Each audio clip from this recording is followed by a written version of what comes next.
प्यारे दोस्तों, एक लड़की शादी की पहली रात हामिला यानी प्रेग्नेंट थी। फिर उसके शौहर ने उसके साथ क्या किया, आइए आपको बताते हैं। दोस्तों, अगर आपने हमारी वीडियो को लाइक नहीं किया तो इसे जरूर लाइक करें, और अगर आप हमारे चैनल पर नए आए हैं, इसे आपने सब्सक्राइब नहीं किया तो अभी सब्सक्राइब कर लें, और आइंदा आने वाले ऐसे ही वीडियोस की नोटिफिकेशन के लिए बेल आइकन को क्लिक करना न भूलें। तो आइए वीडियो को शुरू करते हैं। दोस्तों, आजकल बहुत सारी जगहों पर ऐसा होता है कि बच्चों की पैदाइश पर ही उनके रिश्ते तय कर दिए जाते हैं। इसी तरह से हीरा नाम की एक लड़की के साथ हुआ। हीरा कहती है, मेरी पैदाइश ही पर मेरी मंगनी हारिस के साथ तय कर दी गई। हारिस पढ़ाई में तो अच्छा था, मगर किरदार में अच्छा इंसान नहीं था। एक दफा मुझे कॉलेज जाना था, लेकिन मेरी बस छूट गई और मैं परेशान होने लगी। तो हारिस ने कहा, मैं तुम्हें कॉलेज छोड़कर आता हूं, क्योंकि हारिस भी हमारे घर के पास ही रहता था। घर वालों की तरफ से किसी तरह की कोई रोक टोक नहीं थी, क्योंकि मेरा रिश्ता बचपन ही से हारिस के साथ तय हो गया था। हीरा कहती है कि मैंने उसके साथ जाने से इनकार कर दिया। मुझे न जाने क्यों उससे खौफ आता था। ये बात हारिस को भी अच्छी तरह से मालूम थी कि मैं उससे डरती हूं। वो अजीब व गरीब नजरों से मुझे देखा करता था, लेकिन मेरा कॉलेज जाना जरूरी था, और पता नहीं क्यों मैं उसकी गाड़ी पर जाकर बैठ गई तो उसने गाड़ी कॉलेज के बजाय किसी और जगह की तरफ मोड़ दी, और ये एक वीरान जगह थी जहां जाकर मेरे साथ ज्यादती की गई और गाड़ी से बाहर निकालकर मुझे फेंक दिया गया। हीरा कहती है कि उसके बाद मैं किराए की बस से घर वापस आ गई। घर आकर मैंने दीवारों पर अपना सर मारना शुरू कर दिया। अम्मी को सारा वाकया बताया और फिर गश खाकर जमीन पर गिर पड़ी। हमारे पड़ोस में एक नर्स का मकान था। अम्मी उसे लेकर आईं और मेरी जान बचाने की कोशिश की। मेरी जान तो बच गई, लेकिन अंदर से तो मैं जिंदा लाश बन चुकी थी। अम्मी हारिस की मां के पास गई और उसे सारा वाकया बताया। हारिस की मां ने बजाय हमसे हमदर्दी करने के उल्टा मेरी मां ही को जलील करना शुरू कर दिया और कहा कि तुम्हारी बेटी किसी और के साथ मुंह काला करके आई है, और तुम मेरे बेटे पर यह झूठा इल्जाम लगाकर दबाव बनाना चाहती हो ताकि हम जल्दी से हारिस की शादी तुम्हारी बदचलन बेटी के साथ कर दें। हरगिज नहीं, तुम्हारे दिल का यह अरमान मैं कभी भी पूरा नहीं होने दूंगी। हारिस की मां ने उसी वक्त इस मंगनी को तोड़ दिया। हीरा की मां परेशानी के आलम में घर वापस आ गईं। कुछ दिनों के बाद हीरा की तबीयत अचानक से खराब होने लगी। उसकी मां हीरा को अस्पताल ले गई। लेडी डॉक्टर ने बताया हीरा हामिला हो चुकी है। लेडी डॉक्टर ने मामले की नौयत को समझते हुए हीरा की मां को मशवरा दिया कि बच्चे का ऑपरेशन करवा लें, मगर हीरा ने इस बात से इनकार कर दिया। वो बच्चे का कत्ल नहीं करना चाहती थी। हीरा और उसकी मां के लिए यह एक बहुत बड़ी आजमाइश थी। हीरा की मां अपनी बेटी के बारे में सोच ही रही थी कि अचानक उसे अपनी बहन का घर याद आ गया।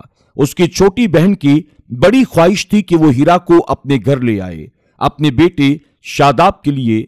शादाब ने LLB कर रखी थी और अब वो एक कामयाब वकील बन चुका था। वो अक्सर अपनी मां से कहता था, हारिस हीरा के काबिल नहीं है। हारिस की कई लड़कियों के साथ दोस्ती है, मगर उसकी मां हमेशा यही कहती, हीरा का वो बचपन का मंगेतर है। हीरा की मां अपनी बहन के पास आई और उसे सिर्फ इतना बताया कि हारिस ने हीरा को अपनाने से इनकार कर दिया है और मैं शादाब के निकाह में अपनी बेटी को रुखसत करना चाहती हूं। शादाब की वालिदा ने जब उससे बात की तो वो बड़ा खुश हुआ और उसने कहा, मैं हीरा को खुशी खुशी अपनाने के लिए तैयार हूं। ये शादी बड़ी सादगी के साथ हो गई। हीरा दिल ही दिल में बहुत परेशान थी। वो शादाब को अंधेरे में नहीं रखना चाहती थी और सारी चीजें उसे बताना चाहती थी। शादी की पहली रात थी। जब शादाब कमरे में आया तो हीरा ने कहा, मैं आपसे एक जरूरी बात करना चाहती हूं। मेरे पेट में हारिस का बच्चा है। उसने मेरे साथ जबरदस्ती की थी, जिसमें मेरी कोई मर्जी शामिल नहीं थी। मैं इस बेगुनाह की जान नहीं लेना चाहती थी और ना ही आपको अंधेरे में रखना चाहती थी। मैं आपसे इल्तिजा करती हूं, इस बच्चे को अपना नाम दे दीजिए। शादाब ने जैसे ही ये बात सुनी वो गुस्से से कांपने लगा। उसकी आंखों में जैसे खून उतर आया। शादी की पहली रात हीरा की मां अपनी बहन के घर रुकी थी। वो नीचे दुआएं मांग रही थी, उसकी बेटी का घर तबाह होने से बच जाए, क्योंकि वो अपनी बेटी को अच्छी तरह से जानती थी। उन्हें मालूम था हीरा शादाब को जरूर सब कुछ बता देगी। शादाब की मां भी उनके साथ बैठी थी। वो दोनों बहनें आपस में बातें कर रही थीं। शादाब उनके कमरे में दाखिल हुआ। शादाब की आंखें लाल हो चुकी थीं, जैसे वो बहुत रोया हो। शादाब की मां ने अपने बेटे से पूछा, क्या हुआ बेटा, सब ठीक तो है ना? शादाब काफी देर तक खामोश रहा, फिर कांपते हुए होठों से बोला, अम्मी, हीरा उम्मीद से है और उसके मुताबिक उसके पेट में हारिस का बच्चा है। अम्मी, आपने मेरे साथ ये क्या कर दिया? मुझसे इतना बड़ा धोखा किया। अम्मी, आपने ये अच्छा नहीं किया। शादाब की मां ने कहा, बेटा, मुझे तेरी कसम, मेरी इस धोखेबाज बहन ने मुझे कुछ भी नहीं बताया था। ये इसी का दिया हुआ जिल्लत का तोहफा है। ये कहकर वो अपने सर को पीटने लगी। हीरा की मां आगे बढ़ी और शादाब के आगे हाथ जोड़कर कहा, बेटा, हमारे खानदान की इज्जत अब तुम्हारे हाथ में है। बेटा, हम पर एहसान करो और हीरा के पेट में पलते हुए बच्चे को अपना नाम दे दो। वो तो बेगुनाह है। शादाब ने तैश में आते हुए कहा, हरगिज नहीं, मैं एक हरामी बच्चे को अपना नाम कैसे दे सकता हूं? मेरे लिए यह नामुमकिन है और हीरा को तो मैं अभी अपने घर से बाहर निकालता हूं। मैं ये बर्दाश्त नहीं कर सकता हूं वो मजीद मेरे घर में अपनी नहुसत को फैलाए। शादाब के जाने के बाद हीरा की मां ने अपना दुपट्टा अपनी छोटी बहन के पैरों में डाल दिया। उसने कहा, मुझ पर एहसान करो, मैं ये जिल्लत बर्दाश्त नहीं कर पाऊंगी। बस मुझ पर इतना एहसान कर दो कि बच्चे की पैदाइश तक शादाब हीरा को तलाक न दे। उसके बाद वो भले ही तलाक दे दे, बस वो बच्चे को अपना नाम दे दे। शादाब का यह एहसान मैं जिंदगी भर याद रखूंगी। जब छोटी बहन ने देखा कि बड़ी बहन उसके पैरों पर गिरी हुई है, तो उसने उसे ऊपर उठा लिया, अपने गले से लगा लिया और बाहर जाकर शादाब की मां ने शादाब को समझाना शुरू किया, बच्चे की पैदाइश तक हीरा को तलाक न दो, उसके बाद जो तुम्हारी मर्जी हो मुझे कबूल है। शादाब ने इनकार किया तो उसकी मां अपने बेटे की बहुत ज्यादा खुशामद करने लगी। शादाब को उम्मीद नहीं थी कि उसकी मां इस तरह से खुशामद करेगी। उसने दिल पर पत्थर रखते हुए अपनी मां की बात मान ली। शादाब इशा की नमाज अदा करने गया तो नमाज के बाद गश खाकर जमीन पर गिर पड़ा। इमाम साहब ने शादाब को संभाला, उससे पूछा, बेटा तुम्हें क्या हुआ? शादाब ने कहा, मौलवी साहब, मैं एक बहुत बड़ी आजमाइश में हूं। पता नहीं उसके दिमाग में क्या आया और उसने इमाम मस्जिद से सारा वाकया बयान कर दिया। इमाम मस्जिद ने शादाब से कहा, बेटा मेरी बात गौर से सुनो, तुम्हारी बीवी के साथ जुल्म हुआ है। उसने बच्चे की जान न लेकर बड़ेपन का मुजाहिरा किया है। तुम्हारी बीवी बेबस और लाचार है, तुम भी बेकसूर हो, वो बच्चा भी बेगुनाह है, उसे अपना नाम दे दो। इस तरह तुम्हारी बीवी की इज्जत बच जाएगी और वो बच्चा भी जमाने में इज्जत के साथ जी पाएगा। वक्त तेजी के साथ गुजर रहा था और आखिरकार हीरा के यहां एक बेटे की पैदाइश हुई। हीरा ने उस बच्चे का नाम समीर रखा। बच्चा जब थोड़ा बड़ा हुआ तो उसने शादाब को अब्बा कहना शुरू कर दिया। शादाब को बहुत अजीब लगता था, मगर वो बच्चे की तरफ देखकर मुस्कुरा देता और उसे कुछ न कहता। हीरा बच्चे को शादाब से दूर रखने की कोशिश करती थी ताकि शादाब गुस्से की हालत में कहीं समीर को मारे ना। शादाब के लिए बच्चे के वजूद को बर्दाश्त करना बहुत मुश्किल था, लेकिन अचानक उसे इमाम साहब की वो नसीहत याद आ जाती थी कि बेटा, खुदा के हर काम में कोई ना कोई मसलहत जरूर होती है। तुम इस बच्चे को कबूल कर लो, उसे अपना नाम दे दो। 4 साल तक शादाब के यहां अपनी कोई औलाद न हुई। वो डॉक्टर के पास चला गया ताकि उसका चेकअप हो सके। रिपोर्ट आने के बाद डॉक्टर ने शादाब से कहा, आप कभी भी बाप नहीं बन पाएंगे। आपको ये चेकअप शादी से पहले करवा लेना चाहिए था ताकि किसी की बेटी की जिंदगी खराब न होती। आप शादी के काबिल भी नहीं हैं।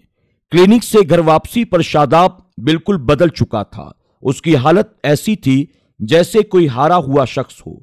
घर आते ही उसने समीर को अपने गले से लगा लिया।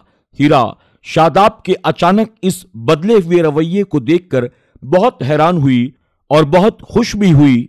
समीर जब बड़ा हुआ, उसने CSS का इम्तिहान पास कर लिया, वो एक बड़ी पोस्ट पर अफसर बन गया।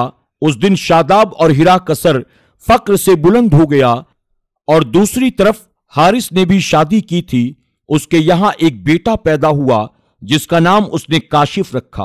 काशिफ अपने माँ बाप के लाड़ प्यार की वजह से बदअखलाक साबित हुआ। एक दिन पैसे न देने पर उसने अपने बाप हारिस के सर पर डंडा मारकर उसके सर को फोड़ दिया। चोट लगने के बाद हारिस का दिमागी तवाजुन खराब हो चुका था। काशिफ भी अपने बाप के नक्शे कदम पर चल पड़ा और एक हादसे में उसकी मौत हो गई। बेटे की मौत के बाद हारिस मुकम्मल तौर पर पागल और लावारिस हो चुका था। एक दिन समीर अपने वालिदैन यानी हीरा और शादाब के साथ गाड़ी में चला जा रहा था। एक फकीर ने समीर की गाड़ी का शीशा खटखटाया। समीर ने फकीर को कुछ पैसे दे दिए। हीरा उस फकीर को पहचान चुकी थी। हीरा ने शादाब से कहा, क्या आप जानते हैं ये अभी जो फकीर आया था वो कौन था? शादाब ने ला इल्मी का इजहार किया तो हीरा ने कहा, ये कोई और नहीं बल्कि हारिस था। शादाब ने कुछ न कहा, बस खामोशी के साथ आसमान की तरफ देखता रहा। कुछ दिनों के बाद हीरा को यह खबर मिली, हारिस की लाश एक कूड़े के ढेर पर पड़ी हुई मिली है, जबकि उसके जिस्म पर कपड़े भी मौजूद नहीं थे। उसे पागल कुत्तों ने काट काट कर मार दिया था। सच बात है, इंसान किसी का बुरा करके दुनिया में भी रुस्वा होता है और आखिरत में भी जलील होता है।